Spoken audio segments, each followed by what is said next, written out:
एठी आपण माने देखिकी अनुमान लगे सारिबेणी जे पालंग शाग डाली रही तड़का केते स्वादिष्ट होइथो बोली। एहाको आपण माने रुटी पूरी परोटा सहित खाई परिबे, गरम भात रे खाई परिबे, बहुत बढ़िया लागिबो।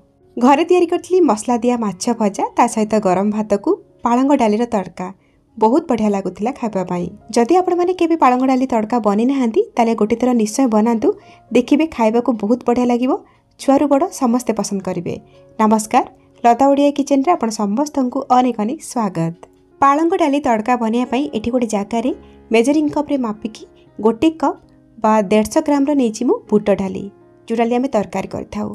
से सेम मेजरिंग कप रे मापिकी आधा कप बा 75 ग्राम रो नेछि भजा मुग डाली। मार्केट रे मिलुथिबा मुग डाली मु नेइथिली, तो ताकू टिके सुखिला कड़े रे भाजी के नेछि। देसी मुग डाली हेतिले भाजिबा दरकार नै। आउ ता सहित से सेम मेजरिंग कप रे मापिकी आधा कप बा 75 ग्राम रो नेछि मु हरड़ डाली। एठी मु 3 प्रकार रो डाली नेछि मिक्स करिकी, आ टोटल 3 प्रकार रो डाली मिसिकी 2 कप हैला। एथिरे बुट डाली रो परिमाण अधिका अछि। पालंग डाली तड़का बनिया पाई बुट डाली निश्चय नेबे, टेस्ट भला आसीबो। आपण चाहिले बुट डाली सहित केवल मुग डाली बा केवल हरड़ डाली नै पारिबे। आ डाली रो क्वांटिटी शाग को देखिकी कम अधिया करके आपण नेबे। एबे हमें कोन करबा, एथिरे पानी दे दबा आ को कवर करके आधा घंटा रु 1 घंटा पाई रेस्ट दबा, जेमति कि डाली हमर बतुरी जिवो। सिझिला बेले कम समय लागिवो। 1 घंटा परे एठी डाली हमर सब फुली जाईची आ बतुरी जाईची। एबे कोन करबा, आमे डाली गुडा को भलो भाबरे परिष्कार करके धोई नबा आ गोटे प्रेशर कुकर रे दे दबा। 3 प्रकार रो डाली मिसिकी 2 कप हेतिला। 2 कप डाली पाई एठी मु 6 कप देबी पानी, से सेम कप रे मापिकी, माने जत्तिकी डाली नैतिबे तार 3 गुणा नेबे पानी। एबे हमें बास्ना पाई खंडे दालचीनी, खंडे तेजपत्र आ गोटे बड़ अलैच दे दबा। ता सहित दे दबा हमें स्वाद अनुसार लुण आ आधा छोट चामच दे दबा हळदी गुंड। एबे हमें डाली को सिझेबा। तो एठी आपण मानकु पानी रो मेजरमेंट को ध्यान रखिया पड़िबो। पानी जदि ठीक देबे डाली ठीक भाबरे सिझिबो, आ पछरे आपनको एक्स्ट्रा पानी रो दरकार पड़िबोनी। डाली सिझेला बेले हमें गोटे छोट चामच तेल दबा, जोथि बेंकी डाली ठीक भाबरे सिझिबो। आ जते बेले कुकर रे हमें हुइसिल लगेबा, डाली ओवरफ्लो होइकी बाहर को आसीबोनी। एबे हमें कवर करिबा। मीडियम टू हाई फ्लेम रे 2टा हुइसिल लगेबा। ध्यान रखंतु बेसी समय सिझेबा दरकार नै। डाली को आमे बतुरे कि नेचे बहुत जल्दी सिझि जिवो। डाली सिझिला भितरे एपटे अलगा सब प्रिपरेशन करि नबा। एठी देखंतु मु नेछि 2 बेडा बा 400 ग्राम रो पालंग शाग। शाग को गोटी गोटी करके बाछि सारला परे परिष्कार करके मु धोई नेछि। आ शाग आपण चाहिले आउ टिके अधिक करके मध्य नै पारिबे, काहेकि ना शाग गुडाक सिझि गला परे कम हे जाय थाए। शाग को एबे आमे काटी नबा। पालंग शागर डेम्फ जदि टाण थिबो ताले आपण माने काटिकी बाहर कर देबे। जदि कौलिया डेम्फ थिबो आपण माने व्यवहार करिवे। अल्प किछि शाग को हाथ रे एभली मुठा करके धरिबा आउ एभली भाबरे काटी नबा। अति भी गुंड करी काटिबा दरकार नै, टिके बड़ खंड करी काटिले भी चलिबो। दर्शक बंधु, आज रे रेसिपी जदि आपनको पसंद आसीबो, वीडियो को लाइक करिवे, शेयर करिवे, चैनल ले नुआ थिले सब्सक्राइब करनेबे, फेसबुक पेज रे देखुथिले फॉलो तो निश्चय करिवे। तो देखंतु शाग को काटिकी रेडी कर नेछि। आ एपटे हमर 2टा हुइसिल आसी गलानी। जितेबाला कुकर रु ऑटोमेटिक गैस रिलीज हो आमे लीड को काढ़ा। तो देखंतु जतिकी पानी आमे देथिले एकदम परफेक्ट अच्छी और डाली भलरे सिझी भी जाइछि। किंतु डाली अत्यधिक सिझिकी लालुआ हो जाइनी, सिझिछि किंतु हल्का गोटा गोटा हाइके अछि, जड़ा पड़ुछि ऊपर को। एमिति ही सिझिबा दरकार, ताहाले तड़का खाइबा को भल लागिबो। एबे आमे डाली रे जो गोटा मसला पकेइथिले ताकू बाहर कर नबा और सिझा डाली को साइड रखिबा। जिबा नेक्स्ट स्टेप को एपटे फ्लेम ऑन करके बसेछि गोटे कड़ाई रे दबा हमें 2 चामच खंडे सोरिष तेल रे बनैबे, टेस्ट भला आसीबो। तेल गरम हो गला परे सेतिरे आधा छोट चामच दे दबा जीरा फुटी गला परे बाकी सब जिनस मिसेबा। एठी मु 2टी बड़ साइज रो प्याज को छोट छोट करी काटिकी नेछि। 2 चामच कटा रसुण, 2 चामच कटा अदा और 2टा कंचा लंका को छोट छोट करी काटिकी नेछि।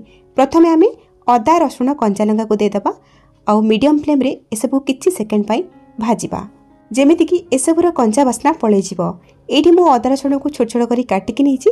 आपण चाहिले छेचिकी मध्य नै पारिबे। भलो फ्लेवर पाई आमे 2-3 पिंच हेंगु भी पकेइबा और पुणी थरे आकु भाजी नबा। टिके भाजी हे गला परे आमे कटा प्याज को ऐड करिबा। कटा प्याज को मीडियम फ्लेम रे आमे हल्का लाल कलर हैला पर्यंत भाजी नबा। अधिक पोड़ी की कौनसी जिनस को भाजिबा दरकार नाही। और जितेबाला पियाज हल्का ये कलर होगी भाजी हो गैस फ्लेम को एकदम स्लो करवा और किसी गुंडा मसला ऐड करवा। गुंड मसला नहीं आधा छोटे चामच हलदी गुंड, गोटे बड़ा चामच धनिया गुंड, गोटे बड़ा चामच गरम मसला, गोटे बड़ा चामच जीरा गुंड, कलर पाई गोटे बड़ा चामच देइछि काश्मीर रेड चिली।